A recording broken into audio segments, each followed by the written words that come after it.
يدوروش على اللي ماتوا كيما انا هكذا مادين يديهم للشعب الجزائري ماتوا فوق الطابله. علاه ما تقولوش الحقيقه لهذا الشعب؟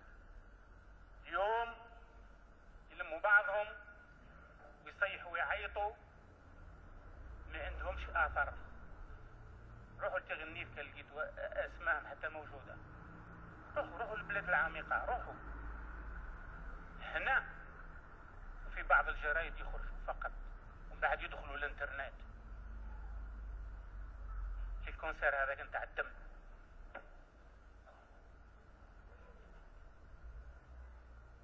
ما نعطولهاش اكثر من حقها. رساله طاحت في الماء، وكما قال عليها في رساله عبد الحليم: اني اغرق اني اغرق اني اغرق